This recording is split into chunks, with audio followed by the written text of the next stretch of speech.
اس کے بعد اللہ کے رسول صلی اللہ علیہ وآلہ وسلم ارشاد فرماتے ہیں، آقا کریم صلی اللہ علیہ وآلہ وسلم نے ارشاد فرمایا، پانچویں عورت جہنم میں دیکھی گئی۔ آقا ارشاد فرماتے ہیں، آقا کریم صلی اللہ علیہ وآلہ وسلم نے فرمایا، پانچویں عورت جو جہنم میں دیکھی گئی اس کا چہرہ خنزیر کی طرح تھا اور اس کا پورا جسم گدھے کی طرح تھا، چہرہ سور کی طرح، جسم گدھے کی طرح، اور وہ جہنم کے اندر لٹکی ہوئی ہے۔ اللہ کے حبیب علیہ السلام، اللہ اکبر، ذرا غور تو کرو میری بہنوں، اللہ کے رسول جہنم کا مشاہدہ کر کے سیدہ کائنات اور مولا علی کے سامنے بیان فرما رہے ہیں، اور بہت کم روایتیں ایسی جس کو سیدہ نے روایت کیا ہے، جو روایت میں پڑھو اس کو سیدہ کائنات نے بھی روایت کیا، مولا علی نے بھی روایت کیا۔ تھوڑا تصور کرو میری بہنوں، آقا فرما رہے ایک عورت جہنم میں دیکھی گئی جس کا منہ سور کی طرح تھا، جسم گدھے کی طرح تھا۔ اس وقت میرے آقا علیہ السلام سے سیدہ نے پوچھا، بابا جان آخر اس کا یہ حال کیوں تھا، یہ حال ہونے کی وجہ کیا تھی؟ تو اللہ کے رسول علیہ السلام نے فرمایا، دو چیزوں کی وجہ سے، جس کا منہ سور کی طرح، جسم گدھے کی طرح تھا، وہ عورت میں دو گناہ تھے، وہ دو گناہ کرتی تھی، نمبر ایک جھوٹ بولتی تھی، نمبر دو چگلی کرتی تھی۔ ایک تو جھوٹ بولنا، نمبر دو چگلی کرنا۔ آج تو عورتیں جھوٹ بولنے کو گناہ ہی نہیں سمجھتی، ایسا لگتا ہے جیسے جھوٹ پر عورتوں نے ڈبل پی ایچ ڈی کر لی ہے۔ یہ حالات ہے عورتوں کا، خواتین کا، حالانکہ مرد بھی جھوٹ بولتے ہیں، جھوٹ تو بلکہ عام ہی ہو گیا ہے۔ اللہ اکبر، سوچو یہ دنیا میں ہمیشہ نہیں رہنا، اللہ کی بندیوں، سور جیسا منہ ہوگا جھوٹ کی وجہ سے، گدھے جیسا جسم ہوگا۔ یہ مذہب اسلام کی تعلیم ہے، اللہ کے رسول، جھوٹ نہ بولو، جھوٹ سے کتنا بڑا نقصان ہے۔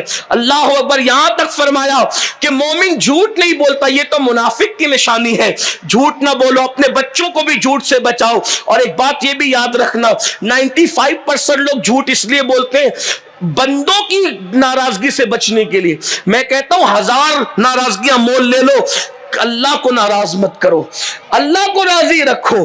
اور دوسری چیز چگلی، چگلی بھی بڑی خطر۔ چگلی کا مطلب کیا؟ چگلی کسے کہتے ہیں؟ چگلی کا مطلب ادھر کی بات ادھر لگانا۔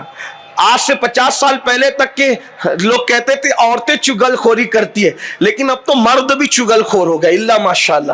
ادھر کی بات ادھر لگانا، ادھر کی بات ادھر لگانا، یہ چگلی ہے، چگلی۔ اگر چگلی سے آدمی بچ جائے، چگلی سے انسان بچ جائے تو دنیا کے 90% جھگڑے ختم ہو جائے، گھر کے جھگڑے، محلے کے جھگڑے، سارے جھگڑے ختم ہو جائے۔ یہ جھگڑے چگلی کی وجہ سے، ادھر کی بات ادھر، ساس کی بات جٹھانی تک، جٹھانی کی بات دیورانی تک، دیورانی کی بات فلاں تک، ننن تک، یہ سب چیزیں ہوتی ہیں اور یہ جھگڑے اس میں ہوتے ہیں۔ پھر یہ چگل خوریاں کبھی کبھی طلاق تک کی نوبت لے جاتے ہیں، اس لیے چگلی سے بچو۔ ایک بات ہے امام غزالی نے لکھی ہے، میں عرض کر دوں، سن لے، اللہ اکبر۔ جب یوسف علیہ السلام کے بھائی یوسف علیہ السلام کو مار پیٹ کر کنویں میں ڈال دیے اور ان کا کرتا اتار لیا، بکری کے خون میں بہا کر، بکری کے خون میں بھگا کر کے روتے پیٹتے آئے اور اپنے بابا سے کہا، بابا بابا یوسف کو بھیڑیا کھا گیا، اور ثبوت کے طور پہ ایک بھیڑیا بھی پکڑ لائے۔